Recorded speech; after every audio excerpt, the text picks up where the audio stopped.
हाँ जी, क्या हाल चाल। मैं अम्बुसा एक बार फिर।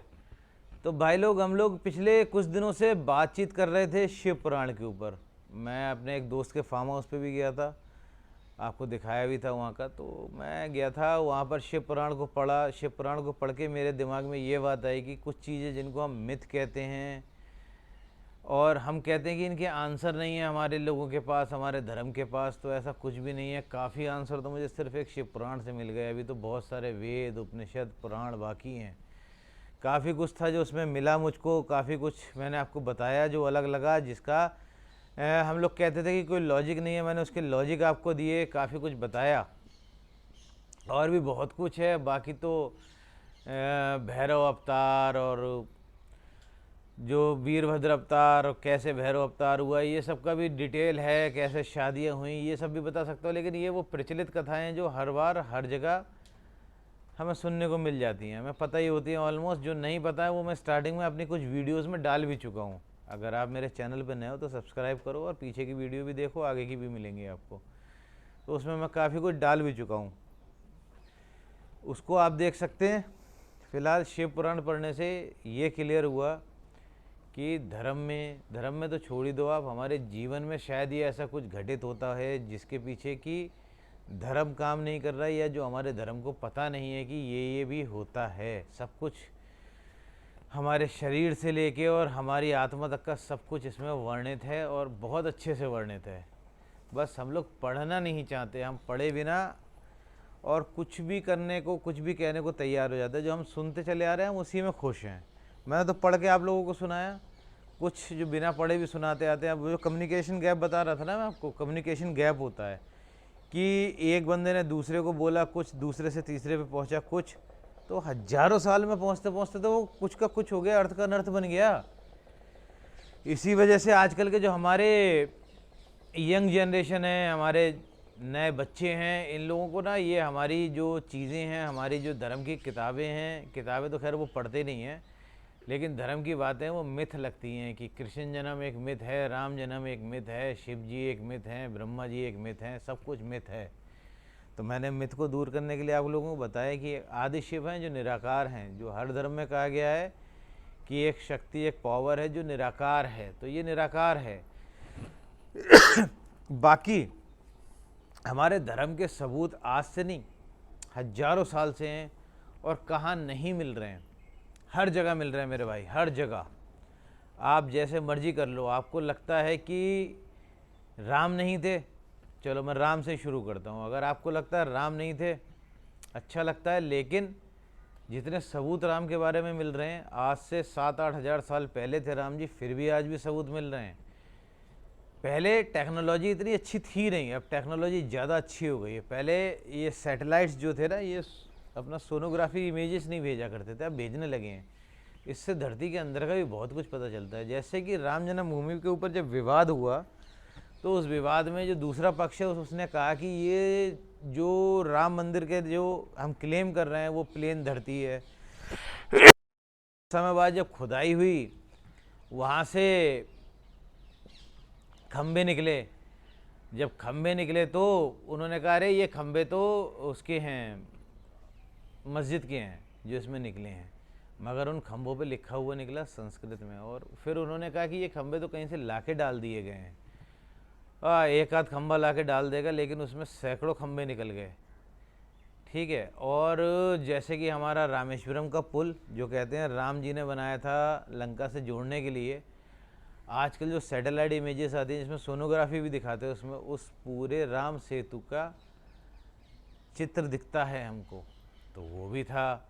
श्रीलंका में बड़ी सारी खोज की गई, रावण का किला, रावण की गुफा और रावण का एयरपोर्ट जहाँ पर रावण अपना विमान वगैरह उतारता था, ये सब भी मिला। कृष्ण जी के बारे में भी यही कहा जाता है मिथ हैं, लेकिन कृष्ण जी के बारे में बड़े सारे सबूत मिले। पूरी द्वारका नगरी मिल गई है उनकी। तो मिथ कुछ भी नहीं है। हम लोगों के लॉजिक पे जो बातें सेट नहीं होती तो हम कह देते हैं अरे ये तो झूठ है, ये गलत है, लेकिन आप पढ़ने की कोशिश ही नहीं करते हो। एक बार आप पहले पढ़ो तो अपनी किताबों को, आपको किसी के पास जाने की ज़रूरत नहीं पड़ेगी किसी से पूछने की ज़रूरत नहीं पड़ेगी। और जिन चीज़ों को आप मैथ और कुछ भी कहते हो वो सब अपने आप ही आपके मन से हट जाएंगे। लेकिन इसके लिए ना एक बात और, ये जो कुछ ढोंगी पाखंडी इस टाइप के लोग घूम रहे हैं जो आपको कुछ भी अपने मन से कथाएं सुना देते हैं, कुछ भी बोल देते हैं, उनको पता नहीं होता कि लॉन्ग टर्म में इसका क्या असर जाएगा। उन पे कोई विश्वास करने को नहीं कह रहा हूँ। मैं कह रहा हूँ जो हमारी किताबें, जो हमारे वेद पुराण और निषद उपनिषद, इनको पढ़िए, इनमें है सब कुछ। ये बहुत पुराने लिखे हुए हैं, बहुत पुराने। और उस ज़माने में भी हम बहुत एडवांस चलते थे, मालूम है आपको। रावण के पास में एक एयरक्राफ्ट था, एक हवाई जहाज़ था, पुष्पक विमान कहते हैं। तो मे बी एडवांस साइंस थी वो, है ना। और साइंस के तो बड़े नमूने हैं भैया। इस समय नासा वालों ने सन 1890 के बाद में, जब दूरबीन का निर्माण हो गया, उसके बाद में ढूंढ पाए कि हमारे सूर्य के कितने ग्रह हैं। हमारे पुराणों में, वेदों में हजारों हजार साल पहले से लिखे हुए हैं कितने ग्रह हैं, और सबके नाम भी लिखे हैं, सबके आकार भी लिखे हैं, सबके प्रकार भी लिखे हैं कि कैसे कैसे दिखते हैं वो। यहाँ से अपनी धरती से सूर्य तक की दूरी ये नासा वाले या इसरो वाले अब नाप पाए हैं।